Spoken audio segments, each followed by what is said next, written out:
तो बच्चों question number 6 पे आ चुके हैं। जरा इसको करते हैं, इसको देखते हैं क्या दिया है सॉल्यूशन। इसमें क्या है, 4 point charges Q A, Q B, Q C, Q D are located at the corner of a square. तो पहले एक स्क्वायर बना लेते हैं, थोड़ा सा बड़ा बनाता हूँ ताकि फिगर में आपको एक अच्छे से समझ में आए, फील आए पूरा।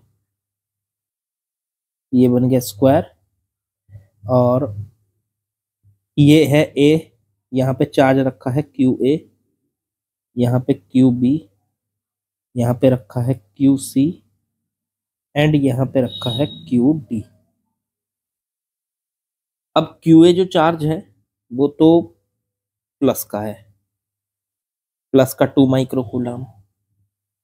क्यू बी जो चार्ज है वो माइनस का 5 माइक्रोकूलम है। क्यू सी जो चार्ज है वो प्लस का 2 माइक्रोकूलम है और क्यू डी जो चार्ज है वो माइनस का 5 माइक्रोकूलम है।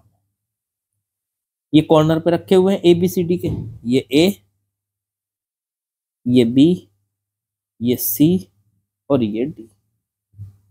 अब इनकी जो साइड दे रखी है 10 सेंटीमीटर दे रखी है, ये 10 सेंटीमीटर, ये वाली भी 10 सेंटीमीटर, इधर भी 10 सेंटीमीटर, इधर भी 10 सेंटीमीटर।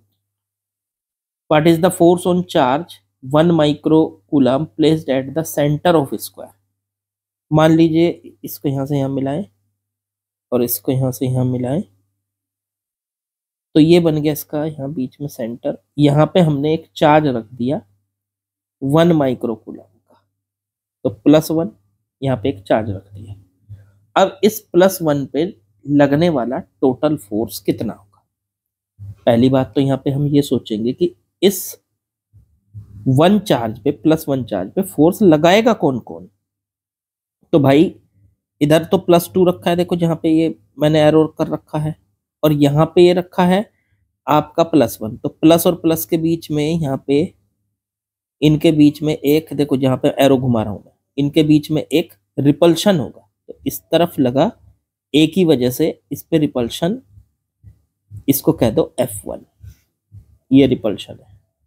फिर इस माइनस की वजह से, प्लस और माइनस के बीच में देखो इस वाली लाइन पे, इस -5 की वजह से +1 पे इस तरफ लगेगा फोर्स और वो लगेगा F2, F2 ठीक है, या FB कह दो इसको, उससे थोड़ा सा, और इसे FA कह दो। हमें ये थोड़ा आइडिया रहेगा कि ये जो B है, B की वजह से लगने वाला फोर्स है।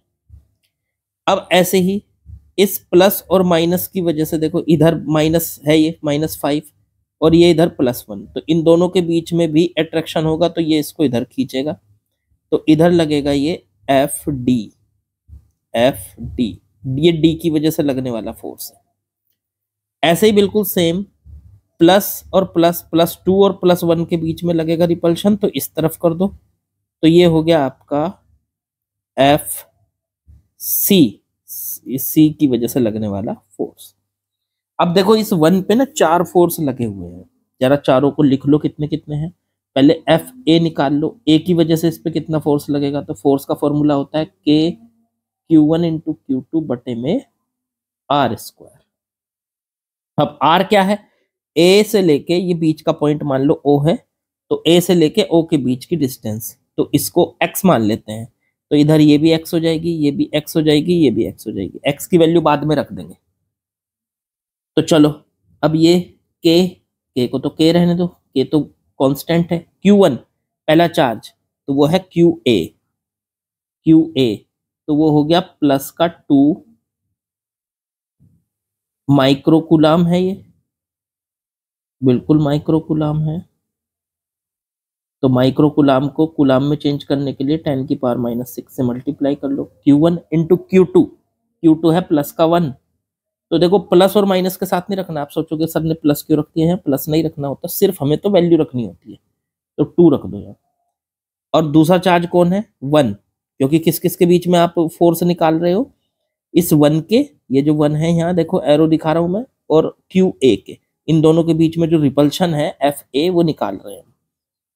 तो वो आ गया आपका 1 × 10⁻⁻6, और बटे में इनके बीच का गैप वो है सर एक्स का स्क्वायर। एक्स की वैल्यू रखना चाहते हो तो रख दो यहीं का यहीं, आप इसको सॉल्व करना चाहते हो, ठीक है, या फिर इसको ऐसे भी छोड़ सकते हो अभी फिलहाल, बाद में रख लेंगे, ठीक है। तो एफ ए की वैल्यू आ गई के 2 × 1, तो 2k × 10 की पावर -12 और बटे में एक्स स्क्वायर। ऐसे ही एफ बी निकाल दो, बी की वजह से लगने वाला है इस पे फोर्स। देखो थोड़ा बैकग्राउंड में हो सकता है आपको आवाज आ रही हो, क्योंकि बहुत तेजी से पीछे गाने बज रहे हैं, वो भी शादी के, ठीक है ना, शादी हो रही है उसे तो रोका भी नहीं जा सकता, तो थोड़ा एडजस्ट करके चलिए। चलिए एफ बी निकालते हैं, इस बार बी की वजह से लगने वाला फोर्स। तो बी की वजह से देखो ये रहा, बी है 5 और 1 पे लग रहा है फोर्स, तो ये आ जाएगा के Q1 Q2, तो Q1 हो गया 5 × 10 की पावर -6 और Q2 1 × 10 की पावर -6, कूलाम को माइक्रो कूलाम को कूलाम में चेंज कर लिया, एक्स स्क्वायर। ये आ जाएगा 5k × 10 की पावर -12 और बटे में एक्स स्क्वायर। इसी तरह हम सी की वजह से लगने वाला फोर्स निकाल सकते हैं, के Q1 Q2, Q1 इस बार, सी वाला कौन था +2, तो 2 ले लो, 2 × 10 की पावर -6 और 1 × 10 की पावर -6 और बटे में एक्स स्क्वायर। ये आ गया सॉल्व करके 2k × 10 की पावर -12 बटे में एक्स स्क्वायर। ऐसे ही डी की वजह से लगने वाला फोर्स के क्यू, तो डी वाला जो है इस बार -5, तो 5 ले लो, 5 × 10 की पावर -6 और ये हो जाएगा 1 × 10 की पावर -6 और बटे में एक्स स्क्वायर। ये आ जाएगा 5k × 10 की पावर -12 और बटे में एक्स स्क्वायर। अब यहां से अगर हम लेट कर ले कि k × 10 की पावर -12 बटे एक्स स्क्वायर को f मान ले, तो उस हिसाब से एफ ए की वैल्यू क्या आ जाएगी, देखो 2 बाहर है, ये पूरा का पूरा पोर्शन f बन गया, तो ये तो आगे 2f।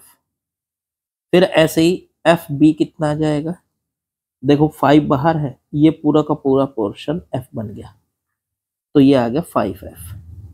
फिर एफ सी कितना आ जाएगा, तो ये पूरा का पूरा पोर्शन f बन जाएगा, तो 2f। फिर एफ डी कितना आ जाएगा, ये पूरा का पूरा पोर्शन f बन गया, तो 5f। अब यहां पे सोचो इस 1 पे 4 फोर्स लगे हुए हैं, इधर की तरफ तो ये एफ बी लगा हुआ है, एफ बी को आप 5f लिख लो, इस तरफ ये एफ ए लगा हुआ है, एफ ए को आप 2f लिख लो, इस तरफ आप एफ डी लगा हुआ है, एफ डी को आप 5f लिख लो, और इस तरफ ये एफ सी लगा हुआ है, तो इसे आप 2f लिख लो। अब इस पे ये 4 वेक्टर लगे हुए हैं, 4 फोर्स लगे हुए हैं, चारों का रिजल्ट निकालना है।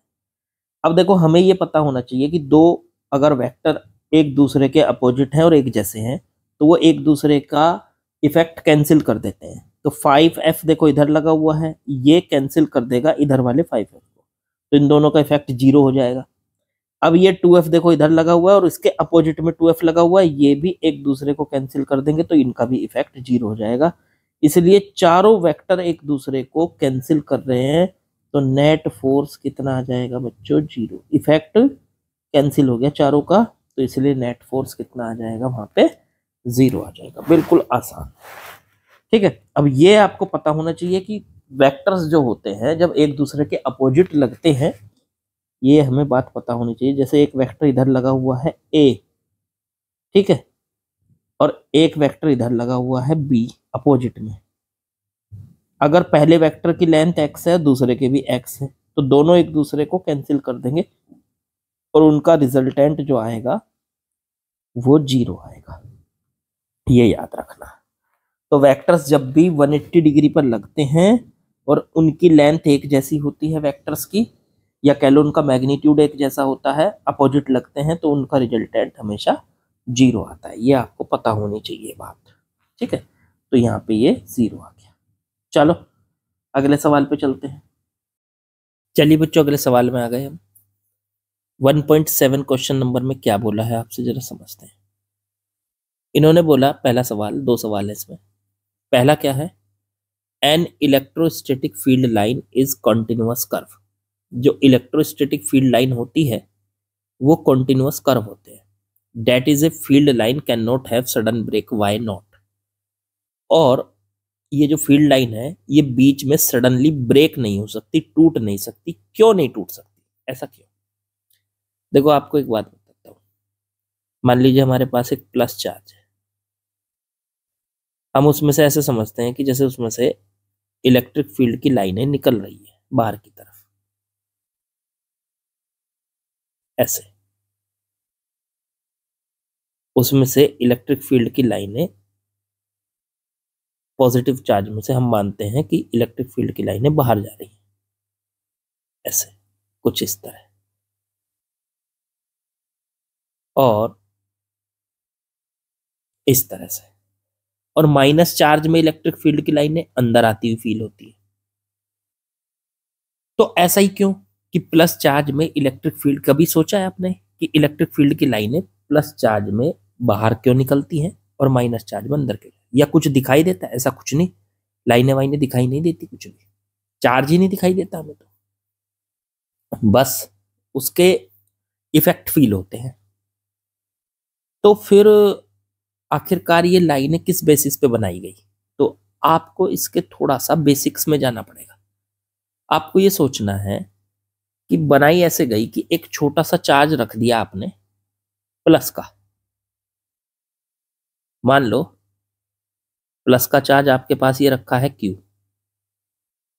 उसके पास एक छोटा चार्ज रख दिया जिसको कहते हैं, वो भी प्लस का ही है, प्लस Q0, उसको कहते हैं टेस्ट चार्ज। टेस्ट चार्ज को रख दिया। अब देखो प्लस और प्लस के बीच में क्या है, रिपल्शन। तो ये वाला प्लस तो बड़ा चार्ज है, लेकिन ये तो बहुत छोटा चार्ज है। तो ये बड़ा चार्ज इस छोटे चार्ज को अपने से दूर धकेल देगा। तो ये एक लाइन पे चलना शुरू कर देगा, दूर धकेलेगा जब ये, तो ये एक लाइन पे चलता चला जाएगा, चलता चला जाएगा। जिस लाइन पे ये चार्ज चलेगा, Q0 मतलब टेस्ट चार्ज, जिस रास्ते पर चलता है, जिस लाइन पे चलता है, उसी लाइन को हम इलेक्ट्रिक फील्ड लाइन कहते हैं। इलेक्ट्रिक फील्ड लाइन कहते हैं। ये इलेक्ट्रिक फील्ड लाइन की डेफिनेशन है। Electric field line is the path of test charge. Test charge का पाथ होती है इलेक्ट्रिक फील्ड लाइन।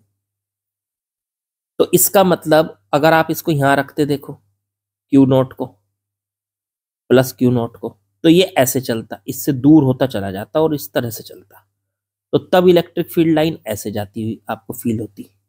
तो इलेक्ट्रिक फील्ड लाइन बेसिकली कोई लाइनें नहीं निकल रही, इमेजिनरी है सब कुछ।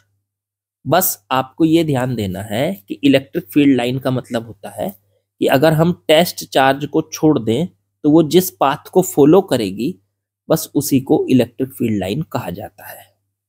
अब समझ में आ गया होगा आपको कि इलेक्ट्रिक फील्ड लाइन आखिरकार इलेक्ट्रोस्टैटिक फील्ड लाइन कह लो या इलेक्ट्रिक फील्ड लाइन कह लो, एक ही बात है। तो ये आखिरकार होती क्या है? तो किसी भी टेस्ट चार्ज के पाथ को हम इलेक्ट्रिक फील्ड लाइन कहते हैं। ओके, अब इसने पूछा कि ये एक कंटिन्यूअस कर्व होता है, मतलब ये लगातार चलती रहती है लाइन, कहीं टूटती नहीं। क्यों? एक बात बोलो, मान लो ये लाइन यहां से चलते चलते यहां टूट गई, ऐसे इस तरह, देखो बीच में से गायब हो गई यहां से। तो इसका मतलब समझ रहे हो आप कि यहां से ये चार्ज, जो टेस्ट चार्ज है, वो यहां तक तो आया और फिर उसने यहां से जंप लगा के इसको पार किया, यहां से जंप लगा के ऐसे। तो क्या ऐसा हो सकता है? कि कोई चार्ज सीधा चलते चलते जब वो रिपल्शन से जा रहा है, ये बड़े वाला चार्ज इस छोटे चार्ज को लगातार रिपेल कर रहा है, अपने से दूर धकेल रहा है, और ये अचानक से चलते चलते एक पॉइंट को उछल के पार करे, एक पॉइंट को जंप करके पार करे, ऐसा होगा? बिल्कुल नहीं होगा। वो पार करेगा उसको बिल्कुल उसी तरह से जैसे वो जा रहा था। तो इसलिए लाइन कहीं पे भी टूटती नहीं है।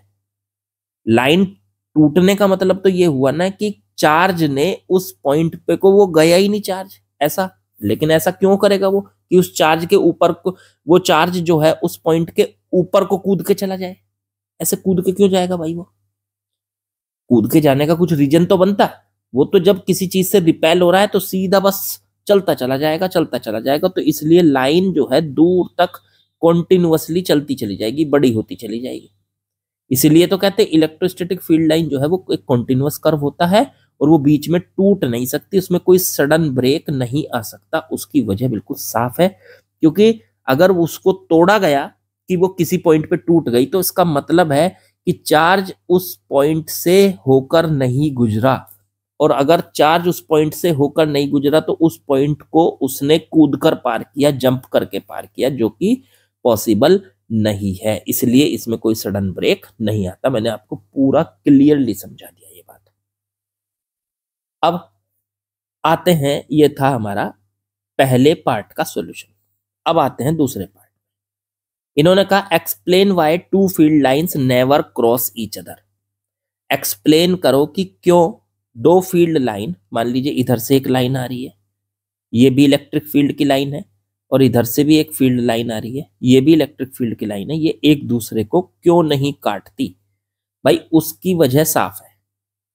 इलेक्ट्रिक फील्ड लाइन बेसिकली, जैसे मान लीजिए ये इलेक्ट्रिक फील्ड की लाइन है, ऐसे जा रही है, तो इलेक्ट्रिक फील्ड की जो लाइन होती है ना, वो किसी भी पॉइंट पर इलेक्ट्रिक फील्ड की डायरेक्शन को दिखाती है। मान लो इस पॉइंट पे चेक करेंगे तो इलेक्ट्रिक फील्ड की डायरेक्शन इधर है, इस पॉइंट पे चेक करेंगे इलेक्ट्रिक फील्ड की डायरेक्शन इधर है, इस पॉइंट पे चेक करेंगे इलेक्ट्रिक फील्ड की डायरेक्शन इधर है। मतलब किसी भी इलेक्ट्रिक फील्ड की लाइन से आप उस पॉइंट पर इलेक्ट्रिक फील्ड की डायरेक्शन निकाल सकते हो, उस पर टेंजेंट खींचकर। तो आपने यहाँ पे टेंजेंट खींची, इलेक्ट्रिक फील्ड की डायरेक्शन इधर आ गई, यहाँ पे खींची, इलेक्ट्रिक फील्ड की डायरेक्शन इधर आ गई।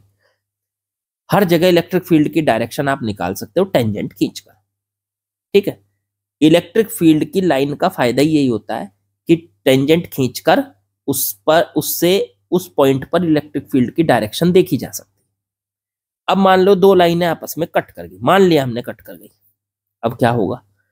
तो इस पॉइंट पर इलेक्ट्रिक फील्ड की डायरेक्शन इधर है, देखो जिस पॉइंट पे मैंने बनाई है, ऐसे ही इस पॉइंट पर इलेक्ट्रिक फील्ड की डायरेक्शन इधर है, ऐसे इस वाली लाइन के अकॉर्डिंग इस पॉइंट पर इलेक्ट्रिक फील्ड की डायरेक्शन इधर है, इस पॉइंट पर इलेक्ट्रिक फील्ड की डायरेक्शन इधर है। लेकिन जहां पे दोनों काट रही हैं उस पर इलेक्ट्रिक फील्ड की दो डायरेक्शन बताएगी। ये वाली लाइन तो कहेगी इस पर इलेक्ट्रिक फील्ड की डायरेक्शन इधर है, देखो मैं कलर चेंज कर लेता हूं। ये वाली लाइन तो बताएगी, ये वाली, कि इलेक्ट्रिक फील्ड की डायरेक्शन इधर है, और ये वाली लाइन बताएगी इलेक्ट्रिक फील्ड की डायरेक्शन इधर है। तो एक ही पॉइंट पर क्या इलेक्ट्रिक फील्ड की दो डायरेक्शन हो सकती हैं? बिल्कुल नहीं हो सकती। अरे एक पॉइंट पर डायरेक्शन भी एक होगी। एक टाइम में आदमी एक ही तो जगह रह सकता है, उसी तरीके से इलेक्ट्रिक फील्ड की एक ही तो डायरेक्शन हो सकती है एक पॉइंट पर, ठीक है। तो एक पॉइंट पर इलेक्ट्रिक फील्ड की एक ही डायरेक्शन हो गई। तो अगर एक ही पॉइंट पर एक ही डायरेक्शन होगी एक पॉइंट पर, तो इसका मतलब तो दोनों लाइनें हमने जो माना था कि काट दिया एक दूसरे को, ये गलत है। दो लाइन कभी भी एक दूसरे को नहीं काट सकती, क्योंकि अगर उन्होंने एक दूसरे को काटा तो एक पॉइंट पर इलेक्ट्रिक फील्ड की दो डायरेक्शन हो जाएंगी, जो कि पॉसिबल नहीं है। ये इम्पॉसिबल है, इम्पॉसिबल है बस। इसलिए इसका एक्सप्लेनेशन ये है सीधा सीधा, two field lines never cross each other because at the intersection point there will be two direction of electric field at a single point which is impossible, ठीक है। तो बस सीधा सीधा से ये इसका आंसर हो जाएगा। तो आप इसको यहां से बी पार्ट में लिख भी सकते हो, two lines two lines never cross each other because at intersection point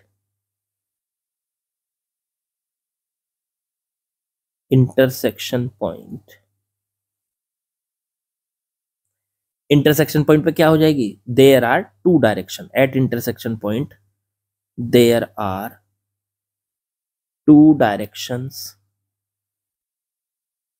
of electric field की दो डायरेक्शन होंगी। There are two direction of electric field which is impossible, जो कि इम्पॉसिबल है। मेरे ख्याल से समझ में आया आपको, ठीक है, दोनों पॉइंट आपको समझ में आ गए कि क्या होगा। चलो अगले सवाल पे चलते हैं। चलिए क्वेश्चन नंबर 8 पे आते हैं।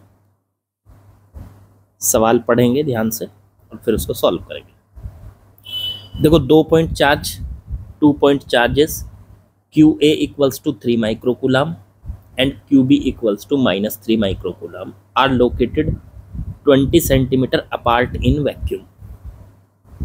इसका मतलब 2 पॉइंट चार्ज है, मैं बना देता हूँ। एक तो ये रखा और एक ये रखा, ठीक है। एक चार्ज है प्लस का 3 माइक्रोकूलम, ये QA चार्ज है, और दूसरा चार्ज है माइनस का 3 माइक्रोकूलम, ये QB चार्ज है। मतलब एक चार्ज प्लस है, एक चार्ज माइनस है, ओके। दोनों के बीच का गैप है 20 सेंटीमीटर। चलिए, अब वैक्यूम में ये रखे हैं। एयर या वैक्यूम के लिए फॉर्मूला सेम ही लगता है, वैक्यूम के अंदर ये रखे हैं, okay. What is the electric field at the mid point O। इस लाइन को मिलाने वाली जो, मतलब इन दोनों चार्जेस को मिलाने वाली जो लाइन है, उसके बिल्कुल बीचों बीच में मान लीजिए O पॉइंट पड़ रहा है। इस O पॉइंट पर हमें इलेक्ट्रिक फील्ड पता करना है। देखो भाई, आपको पता है कि जो प्लस चार्ज होता है, इस पर इलेक्ट्रिक फील्ड की जो डायरेक्शन होगी वो प्लस चार्ज से रेडियली आउटवर्ड निकलती है, तो इस तरफ होगी। देखो, प्लस चार्ज है, उसमें से इलेक्ट्रिक फील्ड ऐसे निकल रहा है, जैसे मैं एरो घुमा रहा हूँ, जैसे ऐसे जा रहा है, तो इस तरफ जा रहा है। तो प्लस चार्ज में से जो फील्ड निकल रहा है उसकी वैल्यू मान लेते हैं EA। O पॉइंट पर उस फील्ड की वैल्यू है EA। अब जो माइनस चार्ज होता है, उसके फील्ड अंदर जाता है रेडियली इनवर्ड। तो रेडियली इनवर्ड जाता है तो सीधी सी बात है, इसमें फील्ड अंदर की तरफ जा रहा है, ऐसे इस तरीके से फील्ड। ये हो गया EB।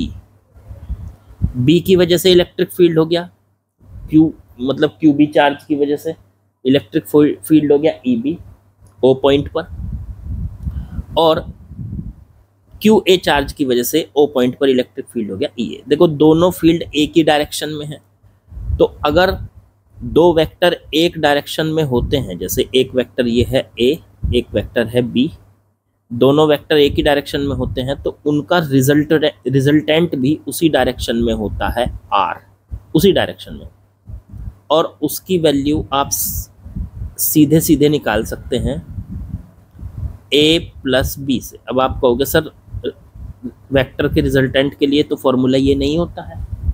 वेक्टर के रिजल्टेंट के लिए तो formula R equals to under root A square plus B square plus 2AB cos theta होता है। ये फॉर्मूला कब लगता है? जब A वेक्टर और B वेक्टर दोनों के बीच में एंगल थीटा है और उनका रिजल्टेंट वेक्टर हमें निकालना है R, ठीक है ना। तो R की वैल्यू इस फॉर्मूले से निकाली जा सकती है। तो भाई यहाँ पे जो दोनों वेक्टर हैं A और B, देखो यहाँ पे इस सिचुएशन में ये जो दो वेक्टर हैं, दोनों के बीच में एंगल यहाँ थीटा 0 है, क्योंकि पैरेलल हैं दोनों। तो यहाँ पे जब हम कॉस थीटा की जगह यहाँ 0 रखेंगे तो ये आ जाएगा आपका a square plus b square plus 2ab cos 0 degree. Cos 0 की वैल्यू होती है 1, तो ये आ जाएगा आपका a square plus b square plus 2ab। क्या ये a प्लस बी का होल स्क्वायर आ गया और पूरे का अंडर रूट से स्क्वायर कट गया, तो देखो r की वैल्यू आ गई a प्लस बी। जरा चेक करो क्या मैंने यही बताई थी वैल्यू आपको। तो आप इसको डायरेक्टली भी याद रख सकते हैं कि अगर दो वेक्टर आपस में पैरेलल हैं, दोनों के बीच का एंगल जो है वो 0 डिग्री है, तो उनका रिजल्टेंट आप सीधे सीधे इस फॉर्मूले से निकाल सकते हो। r की वैल्यू a प्लस बी होगी। तो इसी तरीके से जो O पॉइंट पर देखो दो फील्ड है EA और EB, EA और EB दोनों आपस में क्या है, जैसे अब मैं यहाँ से कहूँ कि एक पॉइंट है O और उस पर इधर तो है EA और उसी पॉइंट पर इसी डायरेक्शन में है EB, तो दोनों का जो नेट फील्ड होगा E नेट, दोनों की वजह से नेट फील्ड जो होगा वो EA प्लस EB हम सीधा फॉर्मूला लगा सकते हैं। ये फॉर्मूला लगा सकते हैं जो हम अभी समझ के आए हैं, ये वाला, ठीक है। ये फॉर्मूला हम यहाँ पे लगा सकते हैं। चलो लगाते हैं। EA की वैल्यू बोलो, तो भाई साहब EA की वैल्यू जो होगी, जो EA फील्ड है वो किसकी वजह से है, QA की वजह से। तो वो फील्ड जो होगा वो होता है, फील्ड की जो फॉर्मूला होता है, मान लीजिए हमारे पास ये Q चार्ज है, तो इस Q चार्ज से R डिस्टेंस पे जो फील्ड होगा E, उसका फॉर्मूला होता है 1/4 pi epsilon not Q by R square, ठीक है। तो ये होता है फॉर्मूला। ये पता नहीं क्या क्या ऐड आते रहते हैं। चलो, तो ये फॉर्मूला अगर हम लगाएं तो EA की वैल्यू निकालें। अब देखो यहाँ से ये पूरी यहाँ से यहाँ तक की लेंथ कितनी थी दोनों चार्जेस के बीच की, 20, आधी आधी कर लो तो 10 और इधर वाली भी 10। तो इस हिसाब से आंसर करोगे तो 1/4 पाई एप्सिलॉन नॉट EA की वैल्यू, तो EA की वैल्यू प्लस 3 माइक्रो कूलाम की वजह से, यानी कि इस चार्ज की वजह से, देखो इस चार्ज की वजह से कितनी दूर, 10 सेंटीमीटर दूर, तो 10 सेंटीमीटर की डिस्टेंस पे, तो 1/4 पाई एप्सिलॉन नॉट Q, तो 3 माइक्रो कूलाम 10 की पावर -6 और बटे में R स्क्वायर, मतलब 10 सेंटीमीटर का स्क्वायर। अब सेंटीमीटर को मीटर में चेंज करेंगे तो 0.1 आ जाएगा। अरे 10 सेंटीमीटर जो होता है वो 0.1 मीटर होता है ना, 100 से डिवाइड कर लो इसको। तो ये तो आ गया EA बच्चों। अब निकालो EB, वो भी 1/4 पाई एप्सिलॉन नॉट। अब EB किसकी वजह से है, वो इस चार्ज की वजह से है, QB की वजह से। ये चार्ज कितना है, -3, लेकिन माइनस नहीं लगाना है, आपको 3 ही लेना है बस। तो 3 × 10 की पावर -6, 3 माइक्रो कूलाम है ना, इसको 3 × 10 की पावर -6 कूलाम लिख सकते हो आप, हमें कूलाम में रखनी होती है वैल्यू, और बटे में R स्क्वायर, इसकी भी यही हो जाएगा। डिस्टेंस यहाँ से यहाँ तक की डिस्टेंस कितनी है, 10 सेंटीमीटर, तो 0.1 का स्क्वायर। चेक कर लो, क्या हम इसको 1/4 पाई एप्सिलॉन नॉट इन दोनों को ऐड कर सकते हैं, 3 × 10 की पावर -6 बटे में 0.01 प्लस ऐसे ही 3 × 10 की पावर -6 बटे में स्क्वायर करेंगे तो 0.01, दोनों को ऐड कर लिया तो 1/4 पाई एप्सिलॉन नॉट, ये बन चुका है 3 + 3, डिनोमिनेटर तो सेम है, 3 + 3 कितना हो जाएगा, 6 × 10 की पावर -6 बटे में 0.01। अब इसे जरा सॉल्व कर लेते हैं। तो 1/4 पाई एप्सिलॉन नॉट की वैल्यू रख लो, 9 × 10 की पावर 9 इंटू 6 × 10 की पावर -6 और बटे में 0.01, पॉइंट हटाओ, 100 लगा दो ऊपर। यह आ चुका है 9 × 6 54 इंटू 10 की पावर ये बच गई 9 - 6 3 और 2 ये ऐड हो गई तो 5। ये आ गया यहाँ पे इलेक्ट्रिक फील्ड। इसको आप ऐसे लिख सकते हो 5.4 4 इंटू 10⁶, ऐसे भी लिख सकते हो, न्यूटन पर कूलम। ये हो गया आपका इलेक्ट्रिक फील्ड। तो 5.4 इंटू 10⁶ बच्चों। तो मिड पॉइंट पर कितना इलेक्ट्रिक फील्ड है? तो 5.4 इंटू 10⁶ फील्ड है। चलो अब इसका ये तो था सारा कुछ ए पार्ट, अब इसका जरा बी पार्ट पढ़ें। बी पार्ट में इसने दिया है इफ नेगेटिव टेस्ट चार्ज, देखो ये रहा, if negative test charge of magnitude C 1.5 into 10⁻⁹ coulomb is placed at this point, what is the force experienced by the test charge. चलो ठीक है ठीक है ठीक है। अगर इसी मिड पॉइंट पर देखो ये दो चार्ज रखे थे, जरा बी पार्ट करने जा रहा हूँ अब। ये दो चार्ज रखे थे, इन दोनों चार्ज के बीचों बीच पॉइंट पे इलेक्ट्रिक फील्ड हम निकाल चुके हैं, कितना आया है और किस डायरेक्शन में आया, इधर आया है ई, और कितना आया है 5.4 इंटू 10⁶ न्यूटन पर कूलम। अब इस पॉइंट पर अगर हम एक चार्ज रख दें, नेगेटिव टेस्ट चार्ज रखेंगे ये वाला इतना, तो हमने यहाँ पे एक चार्ज रख दिया 1.5 इंटू 10⁻⁹ कूलम। यहाँ पे एक चार्ज रख दिया मान लो Q0, वो कितना है 1.5 इंटू 10⁻⁹ कूलम, वो भी माइनस का, नेगेटिव टेस्ट चार्ज है तो माइनस का रख दिया। चलो तो इस पर कितना फोर्स लगेगा? देखो मैं आपको बताऊं, आपको एक बात रिवाइज करनी पड़ेगी, याद करनी पड़ेगी। अगर किसी पॉइंट पर इलेक्ट्रिक फील्ड E है और हम उस पर अगर प्लस का Q चार्ज रख दें, तो उस चार्ज को इस इलेक्ट्रिक फील्ड की वजह से एक फोर्स फील होता है, और वो फोर्स कितना होता है? तो वो फोर्स होता है F बराबर Q इंटू E। याद रखना ये बात, कहो तो मैं दोबारा से बता रहा हूँ, दोबारा से सुन लो। मान लीजिए कहीं पे इलेक्ट्रिक फील्ड है E, उस पॉइंट पर आपने कोई चार्ज रख दिया, तो उस चार्ज पर उस फील्ड की वजह से एक फोर्स लगता है F बराबर Q इंटू E, ये फोर्स लगता है, ये याद रखो। अब ये किस डायरेक्शन में रखता है? याद रखो अगर चार्ज है प्लस तो वो फोर्स उसी डायरेक्शन में लगता है जिस डायरेक्शन में फील्ड है, लेकिन अगर वो चार्ज है माइनस, मान लो ये चार्ज होता माइनस का Q, तो वो फोर्स उस फील्ड के अपोजिट डायरेक्शन में लगता है, वो फोर्स उस फील्ड के अपोजिट डायरेक्शन में।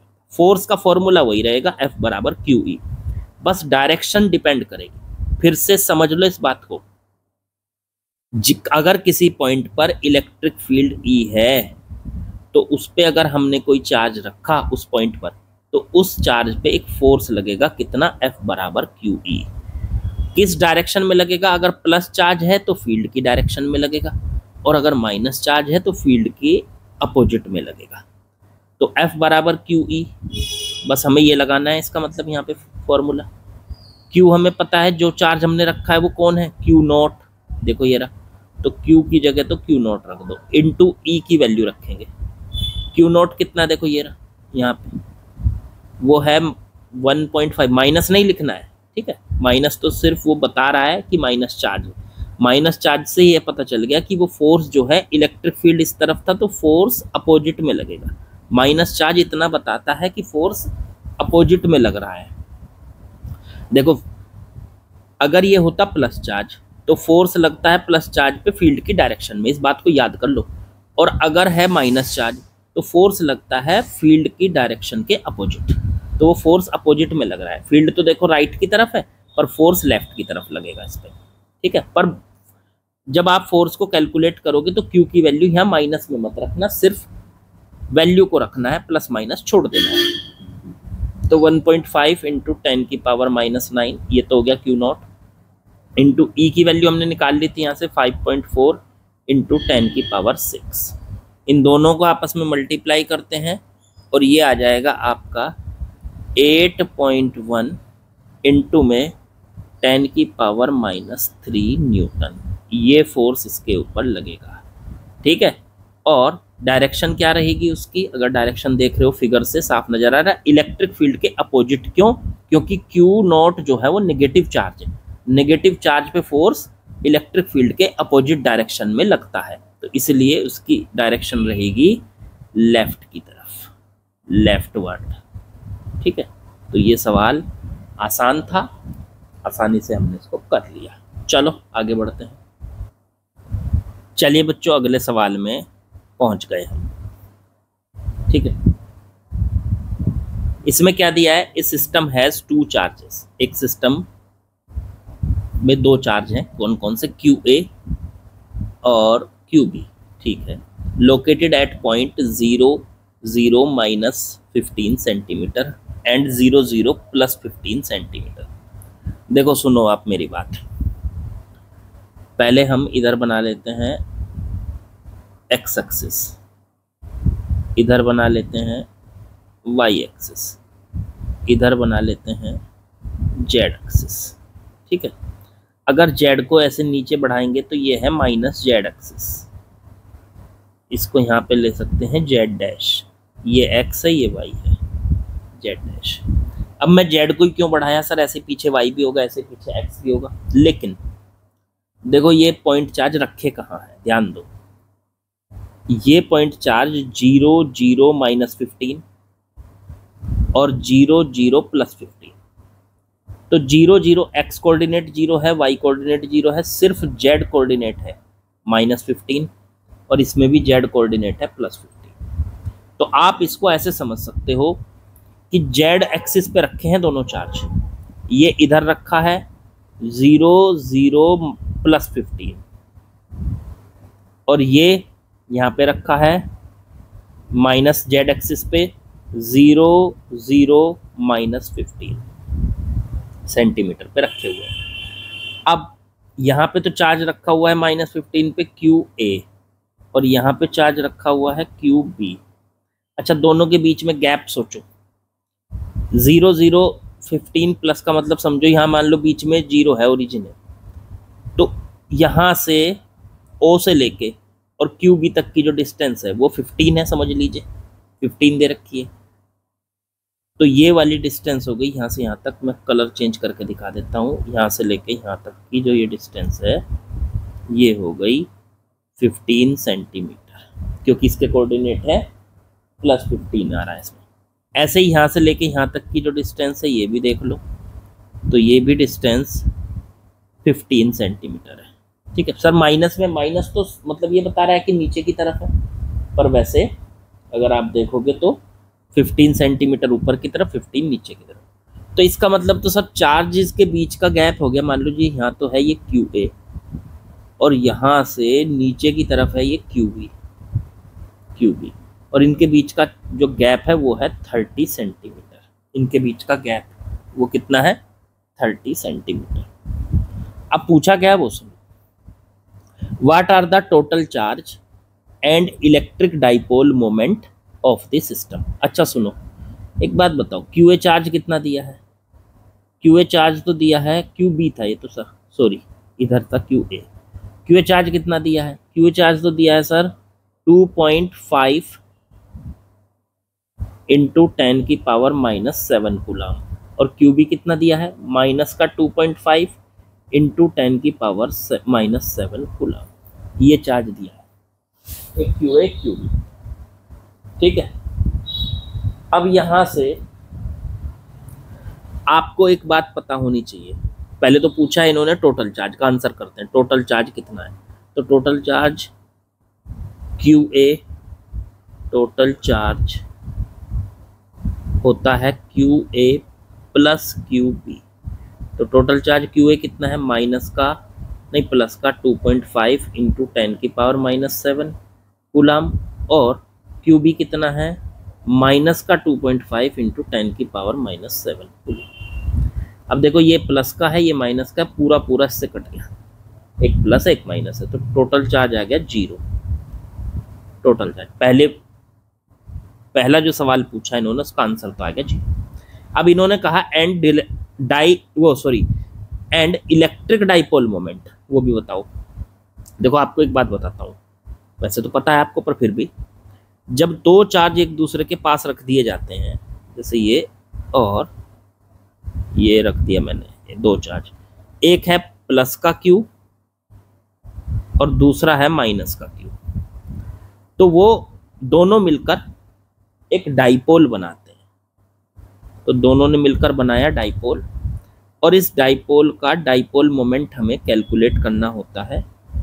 तो डाइपोल मोमेंट का फॉर्मूला होता है,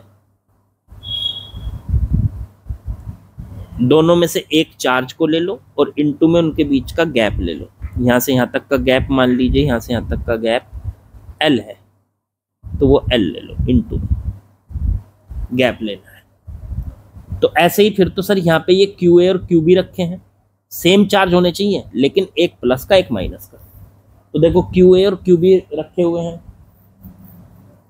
ठीक है, सेम चार्ज है, ये भी 2.5 और ये भी 2.5 इंटू 10⁻⁻7 मतलब, लेकिन एक प्लस का एक माइनस का है।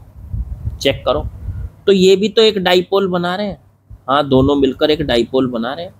अब डाइपोल का डाइपोल मोमेंट निकाला जाए तो फॉर्मूला यही लगेगा, दोनों में से एक चार्ज को ले लो, ले लिया, चलो ये रहा एक चार्ज, तो वो कितना है 2.5 इंटू 10⁻⁻7, और उनके बीच का गैप 30 सेंटीमीटर। सेंटीमीटर को मीटर में बनाओ, तो 30 सेंटीमीटर को 100 से डिवाइड कर दो, मीटर में बन जाएगा ये, क्योंकि चार्ज कूलम में है। चलो एक जीरो से एक जीरो कट गई, 2.5 इंटू 3 7.5 इंटू 10⁻⁻8, ये आ गया डाइपोल मोमेंट। और इसकी यूनिट क्या होती है, coulomb into metre, Q into L होता है ना, तो कूलाम इंटू में मीटर। तो ये आ गया आंसर डाइपोल मोमेंट का। बहुत ही आसान, कुछ नहीं था इस सवाल में, ठीक है, बस ये आपको कोऑर्डिनेट समझने हैं कि किस तरीके से आए थे। चलो भाई अगले सवाल पे पहुंचते हैं। चलिए अगले सवाल में पहुंचे। सवाल क्या दिया है सुनो, an electric dipole with dipole moment, एक इलेक्ट्रिक डाइपोल है, उसका डाइपोल मोमेंट P को डाइपोल मोमेंट कहते थे, वो दिया है 4 इंटू 10⁻⁻9 कूलाम इंटू मीटर, ये दिया है। Is aligned at 30 degree with the direction of uniform electric field of magnitude this, ठीक है, calculate the magnitude of torque acting on the dipole. देखो जी सीधी सी बात है, मैं ये लाइन खींचता हूँ, ये जो लाइन है ये हो गया यहाँ का इलेक्ट्रिक फील्ड, ठीक है, इस इलेक्ट्रिक फील्ड के अंदर रख दो एक डाइपोल, लो रख दिया।